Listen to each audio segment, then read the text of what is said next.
اللي حصل خلاه أعصابي تنهار. دخلت المطبخ بسرعة وكنت مرعوبة ومرتبكة جدا. غصب عني عملت صوت جامد وأنا بحرك الحلل والكوبايات. هو طبعا سمع الصوت. ازيكم يا حبايبي، وحشتوني قوي. يلا بقى اشتركوا في القناة وفعلوا الجرس علشان تتابعوا كل جديد. النهاردة معانا قصة مختلفة شوية وممكن تكون صعبة على ناس كتير. صاحبة القصة بتقول: أنا سمي هاجر، عندي سنة، متجوزة بقالي سنين، وعايشة في بيت عيلة مع جوزي فوق شقة حماية. حياتنا كانت عادية فيها حب وراحة، بس فجأة جوزي قرر يسافر. قال لي إن دي فرصة علشان يوفر لمستقبلنا. أنا اتصدمت، إزاي أعيش من غيره؟ بس وافقت بعد زن كتير منه. يوم ما سافر حسيت إن قلبي اتشال من مكانه ورجعنا أنا وحماية لبيت. كان بيهون عليا وبيقول لي: كل ده علشانكم وهيعدي بسرعة. أول فترة بعد سفره كانت صعبة جدا. جوزي كلمني مرتين في أول أسبوع وقال لي إنه مش هينزل غير بعد سنة. الوحدة كانت قاتلة وأهلي في بلد تانية، فبقيت كل يوم أنزل أفطر مع حماية. هو كان راجل محترم مهتم بصحته، شكله أصغر من سنة بكتير، كان دايما بيحاول يطمني. بس مع الوقت بدأت أفتكر جوزي وحسيت بفراغ كبير جدا. فراغ مش بس عاطفي، قال أكتر من كده. وفي يوم نزلت عند حماية بدري، لقيت الحمام بابه مش مقفول كويس. عديت ناحية المطبخ وشفت لمح منه جوه الحمام بالصدفة. اتصدمت وكسفت جدا. دخلت المطبخ بسرعة وقلبي كان بيدق بسرعة. خرج بعدها وسألني: انتي جيتي امتى؟ قلت له: من شوية بس، كنت بجهز الفطار. قعدنا نفطر وقال لي كلام غريب شوية، انه حاسس بيا وانه كمان حاسس بواحدة بعد مراته ما ماتت. فضل يتكلم وانا مكسوفة ومش مرتاحة، بس ابتدى كلامه ياخد اتجاه غريب. قال لي: ابني مش هنا وانتي محتاجة حد وانا كمان. انا اتجمدت في مكاني مش مصدقة الكلام اللي بيقوله. ازاي يفكر فيا كده؟ ده ابو جوزي. حسيت ان في حاجة غلط جدا بتحصل وقلبي بيخبط. قمت فورا وقلت له: عن اذنك يا عمي، انا تعبانه شويه، هطلع ارتاح. وطلعت جري على شقتي والدموع كانت مغرقاني. انا كنت تايهه مش عارفه افكر، بس جوايا في صوت عالي بيصرخ: انت كنتي على حافه كارثه. فضلت طول الليل اعيط مش مصدقه اني كنت ممكن اقع في الغلط ده.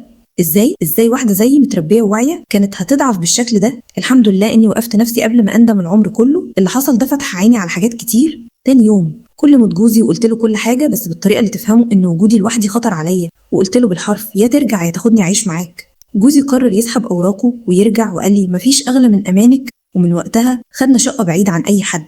وانا اتعلمت درس عمري ما هنساه: الوحده ممكن تضعف اقوى حد، بس الغلط عمره ما بيكون حل. لو عجبكم الفيديو ما تنسوش تعملوا لايك وسبسكرايب، واكتبوا لي رايكم في الكومنتات. هل تعتقدوا ان الوحده بتبرر الضعف ولا الغلط دايما غلط؟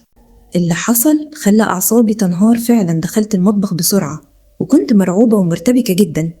ايدي كانت بتترعش وغصب عني خبطت في الحلل والكوبايات صوت عالي، صوت فاتح توتري كله. هو طبعا سمع الصوت. دخل علي المطبخ، وقف تانية وبصلي بنظرة عمري ما انساها، نظرة مش مريحة ولا بريئة. قال بنبرة هادية زيادة عن اللزوم: مالك يا هاجر؟ شكلك متوترة. حاولت اتماسك وقلت وانا مش قادرة ارفع عيني في عينه: مفيش، بس مخضوضة شوية. قرب خطوة وقنا، رجعت خطوة لورا. قلبي كان هيطلع من صدري. قال: انت مش لازم تبقي لوحدك كده، الدنيا صعبة والوحدة وحشة. الكلام ده كان كفاية. حسيت ان المكان بيضيق عليا وان اي كلمة زيادة ممكن تكسر حاجة جوايا للأبد.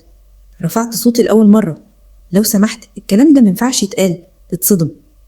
واضح انه ما كانش متوقع المقاومة. سكت لحظة وبعدين حاول يضحك ويهزر: انت فاهمة غلط. بس لا، انا كنت فاهمة صح جدا. سيبت كل حاجة زي ما هي وطلعت على شقتي وانا رجلي مش شايلاني. قفلت الباب ورايا بالمفتاح وقعدت على الارض اعيط، مش بس عياط خوف، عياط صدمة من نفسي ومن الواقع. طول الليل وانا بفكر ازاي الامان ممكن يتحول تهديد، وازاي الوحدة بتفتح ابواب ما كنتش عمري اتخيلها. مع الفجر خدت قرار انقذني. مسكت التليفون وكلمت جوزي. صوتي كان مكسور بس كلامي كان واضح. محكيتش تفاصيل تخليه ينهار، بس قلت الحقيقة اللي لازم تتقال. قلت له: وجودي هنا لوحدي خطر، مش عايزة أكون قوية غصب عني، عايزة أكون في أمان. سكت شوية وبعدين قال جملة غيرت كل حاجة: استنيني أنا راجع. رجع فعلا، وسيبنا البيت ده وسيبنا وراه ذكريات تقيلة وابتدينا من جديد. اللي حصل علمني إن السكوت مش حكمة دايما، وإن الحدود مش إلا ذوق، وإن النجاة أحيانا بتبقى فيها قرار صعب بس لازم.